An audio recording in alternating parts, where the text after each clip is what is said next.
Então passa um tempo, a gente daí dá um salto geográfico e temporal. Tem uma cidade no Pará chamada Altamira, né, que é considerada em extensão territorial terceira maior cidade do mundo. Assim, Portugal inteira cabe dentro dela, é muito grande. Só que assim, dentro dela tem vários municípios também, né? Então ela funciona como um pequeno estado e é na floresta. Tipo subdistritos, alguma coisa assim. E se você olhar para o mapa de Altamira, se você procurar no Google Maps, Altamira, Pará, você vai ver, dependendo do teu resultado, ou você vai ver uma marca gigantesca que parece um estado próprio, ou você vai ver um tiquinho assim, de um centro urbano onde cabe umas cento e poucas mil pessoas, que é a cidade de Altamira mesmo, tá? Sim. Que é ali que se concentra a maior parte da população. E em 89 começaram a ter crianças sendo atacadas lá e tentavam emascular elas. A primeira vítima sobreviveu e não foi emasculada. O que é emasculação? Retirada da genitália, né? A primeira vítima não foi... Ela conseguiu fugir, assim, sobreviveu e tal. Segunda vítima foi emasculada e sobreviveu também. Putz. A terceira foi emasculada, sobreviveu. E daí a partir do quarto, quinto para frente, todos foram mortos. Muitos até hoje não se sabe o que aconteceu porque nunca foram encontrados seus corpos. Mas aí esse caso começou a ser chamado de caso dos meninos emasculados. E é muito interessante quando você começa a olhar as notícias da época, porque você não tinha uma centralização dos casos, mudava muito de delegado. É uma coisa muito comum em cidade pequena, chega um delegado, ele não quer ficar no interior, ele quer ir para uma cidade maior, para uma capital e tal. Então Altamira mudava de delegado assim a cada 2, 3 meses. Não tinha uma continuidade. Juiz também muda muito, promotor também muda muito. Hoje essa mentalidade se mantém, só que ela não é mais tão... não é tão a festa que era antes, né? Sim. E Altamira é sempre uma cidade muito violenta, né? Por conta da construção da Transamazônica na década de 70. A cidade cresceu muito, dia para noite não tinha estrutura para tanta gente. Quando daí essas crianças começam a morrer, se você lê as notícias de 92, início de 92, sempre se fala de um maníaco sexual está atacando crianças. Daí acontece o caso Evandro. E corre o Brasil inteiro. Seita satânica, blá, blá, blá, blá, blá, blá. Começa a mudar a narrativa dos jornais lá. De não sabemos quem está fazendo isso. As teorias são de maníaco sexual, transplante de órgãos. Pra você ver como é que era a mentalidade da época. Assim, como se você pudesse arrancar o pênis de uma criança e transplantar. Mas enfim. E transplante de órgãos.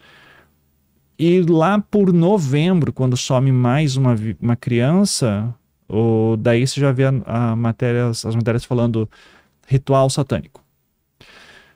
Encontram daí um jovem chamado Amailton, que era filho de família poderosa, família Gomes, em Altamira, que até hoje é muito conhecida, assim. E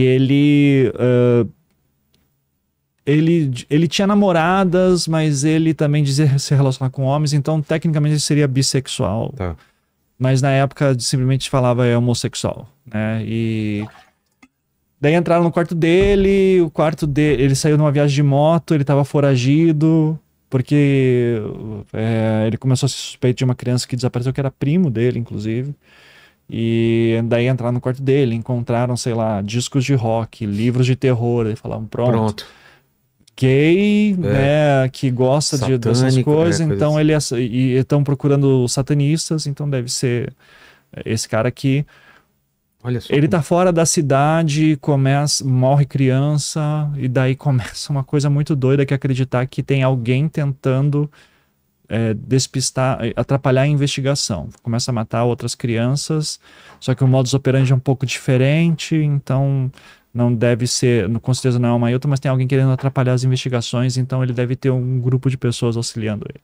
Um grupo de poderosos e tal. E deve ser... Daí, quando prendem ele finalmente, porque ele volta para Altamira voluntariamente, ele estava voltando, só que ele é preso que ele faz uma viagem, é muito interessante, ele faz uma viagem de moto de Altamira, lá no norte, até a Argentina, então ele cruza o Brasil todo. Né? Ele era aventureiro, assim, né? Sim. E família rica, tudo. Então o pai ajudava um monte nessas aventuras dele. Daí o pai começa a ligar, escuta, a polícia tá te procurando, volta pra casa, blá, blá, blá, blá. Daí ele é preso em Campo Grande, Mato Grosso do Sul. Né? E é levado pro Pará, daí apanha pra cacete, assim, é um horror. Só que crianças continuam morrendo e desaparecendo em Altamira. E ele tá preso. Então fala assim, deve ter mais gente envolvida. Isso que pra mim é a maior doideira. Ao invés de eles pensarem, prendemos o cara errado, eles pensam, não, esse cara com certeza é culpado e ele faz parte de um grupo que tá fazendo isso. Então essa é a maior loucura. E lá pelas tantas, a Polícia Federal é envolvida por conta de uma série de mobilizações políticas, porque daí a gente tem que realmente tirar o chapéu, as famílias das vítimas começam a se organizar. Que é uma organização social muito importante, né? Um monte de criança morrendo, as famílias não têm auxílio do Estado, então elas começam a fazer uma mobilização social para ter auxílio de alguma coisa e reivindicar isso para o governo federal.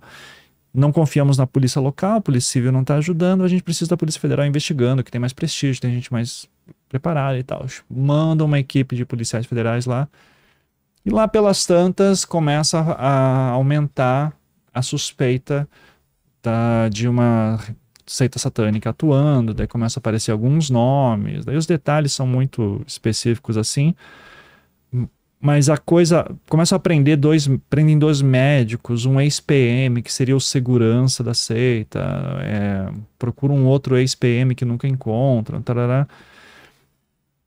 Então que daí tá faltando um link do tipo assim, essas pessoas mal se conhecem, né, então como é que elas podem estar num grupo, e quem que tá liderando esse grupo, precisa de uma figura de liderança. Descobrem que a Valentina foi para Altamira algumas vezes na década de 70, porque o marido dela na época criou lá um hotel, então ela visitava ele de vez em quando, até que eles se separaram, e em Altamira ela conhece o que seria o terceiro, a Valentina casou umas 6 vezes assim, e ela conhece o que seria o terceiro marido dela na época, e daí eles vão para Londrina juntos e tal, e quando ela... E daí uma vez ela foi de novo para Altamira em 86. Então o pessoal começa a falar assim, a Valentina veio para cá pela última vez em 86, veio só uma vez, ficou alguns dias, então ela deve ter vindo aqui para montar uma célula da seita satânica dela. No Paraná ela escapou, daí a célula dela começou a operar aqui, pegando essas crianças e matando e blá blá blá. E então ela... Originalmente eles queriam colocar a Valentina em Altamira, mas nunca conseguiram provar. Então a acusação em uma hora ela muda. Ao invés da Valentina estava aqui, ela era uma líder intelectual. Cabeça. A cabeça das coisas. E daí e tem várias semelhanças no caso Evandro, né? No caso Evandro eram 7 pessoas que foram presas, porque o ritual precisaria ser feito com 7 pessoas. Em Altamira acusaram 7 pessoas. Também. Então tem várias semelhanças nesse ponto. E os jornais da época falando que os crimes das crianças em Altamira são muito parecidos com o do Paraná em Guaratuba. Não são. Tinha uma parte política também lá no caso Evandro. Sim, né? sim. E Altamira também tem, só que de outras maneiras, tá. né? De outras maneiras. Só que daí quiseram falar que as crianças estão sendo mortas em Altamira da mesma forma como em Guaratuba foram. Não foi. Não tem nada a ver, assim, tá? Então, porque nunca ninguém pegou os inquéritos, assim, pra analisar. Mas isso correu a mídia, tá? Daí quem que é um dos primeiros advogados da Valentina e vai ficar por muitos anos é o Frederic Vassef, que dessa vez ele não é um suspeito. E essa é a parte doida. E esse caso vai por anos, assim, e tal. Inclusive, já aproveitando, tá saindo o livro de Altamira agora, acabou de sair aqui, pela Harper, né? Saiu agora em dezembro. E ele é a continuação do caso Evandro, né? Que daí, em formato de livro. Teve o podcast, agora o livro. Então já... Fato é que anos se passam, pessoas são presas, condenadas. A Valentina é a única que consegue ser absolvida em júri. Os júris só aconteceram em 2003. E logo depois que a Valentina é absolvida, prendem um cara no Maranhão, porque a irmã de um menino falou, o nome desse cara é Chagas, Francisco das Chagas. A irmã de um menino falou, meu irmão desapareceu, e ele, antes de sair, ele falou que ia sair com o Chagas, que é o cara ali da bicicleteria, né, da oficina de bicicleta. E ela vai pra polícia, prendem o Chagas, ele diz, não fiz nada, soltam, daí depois os testemunhos não estão batendo, as pessoas estão derrubando um monte de álibi dele, prende o cara de novo. Ele fica dizendo, não fiz nada. Encontram o corpo do menino, o Jonathan, Isso no Maranhão, São Luís. Prendem o Chagas de novo, não fiz nada. Daí entra uma pessoa que você deve conhecer, que é a Ilana Casoy. Exato. A Ilana, eles têm um delegado lá no Maranhão que ele já tá... No Maranhão estava acontecendo muito caso de menino emasculado também. Isso, e desde a década de 90, estava há muito tempo. Um monte de gente foi presa, condenada, e os casos continuavam acontecendo. Um delegado civil começou a pegar esses casos, o Dr. Diniz começou a pegar esses casos e disse, olha, mesmo os casos que já teve gente condenada, eu vou pegar e vou fazer uma tabela. Daí, porra, teve aqueles casos de Altamira também que são muito parecidos, eu vou botar tudo numa tabela para ver. E daí você vê que fazia uma linha cronológica. Eu penso, cara, eu tô achando que é um serial killer. Pô. Só que 2003 você não tinha literatura sobre serial killer no Brasil. Ele vai literalmente pro Google, pergunta serial killer Brasil. E aparece Ilana Casoy, acabou de lançou um livro há pouco tempo, é uma especialista no caso, porque ela tava... A Ilana sempre conta que tirou aquele ano sabático, começou a estudar as coisas que ela queria, e lança. Acho que ela é a primeira pessoa a escrever um livro sobre serial killer no Brasil, se não for, com certeza foi a mais popular. É o mais relevante, E o Dr. Diniz chega em contato com ela e, assim, escuta, tô precisando de uma ajuda aqui porque eu acho que eu tô com um serial killer preso, mas eu não consigo identificar ele, o que eu faço, né? Mas começa a pedir algumas ajudas. E em algum momento ela recomenda que seja feita uma busca e apreensão na casa dele, do Chagas, mas seguindo certos métodos, assim. Também ela dá umas instruções sobre como que teria que ser feito interrogatórios e tal. E quando chega nesse ponto, quando chegam lá no... Assim... Eu tô falando assim a história muito por cima, claro, tá? Tem bem mais tem muito detalhe e assim tem detalhes que às vezes as pessoas dizem, não é bem assim, não é bem assim. Então, tá, já deixo o aviso aqui. Mas eles vão para casa do Chagas e eles encontram uma parte que a terra tá fofa, assim. Daí eles vão lá, começam a escavar, tem um corpo de um menino. Daqui a pouco vão escavar essa casa inteira. Daí encontram 3 corpos de menino, uma parte de uma traqueia que já salgada, assim, já ressecada, que não dava para fazer identificação, objetos de meninos, lista de nomes, assim. Ou seja, o Chagas, ele era um... Daí quando encontraram os corpos, ele falou, Chagas, a gente encontrou o corpo na tua casa, o que você tem para dizer? E daí ele começou a falar. Só que o jeito que o Chagas fala, a Ilana fala muito bem disso, sim. O Chagas, ele não consegue montar uma linha cronológica muito clara. Então você meio que tem que ir conversando com ele para ele entrar num fluxo cronológico que daí ele começa a falar.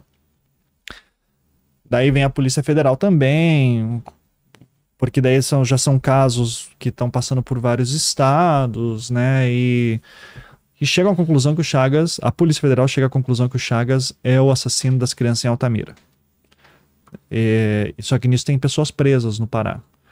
E essas pessoas... O Maranhão, o estado do Maranhão reconheceu que prendeu pessoas erroneamente, liberou elas, algumas pagou indenização, eu não sei os detalhes, mas o estado do Pará nunca reconheceu. Então você teve acusados de Altamira que morreram presos. Cara, que absurdo. A Mailton morreu, acho que foragido. Ele saiu um dia e nunca mais voltou. Não dá pra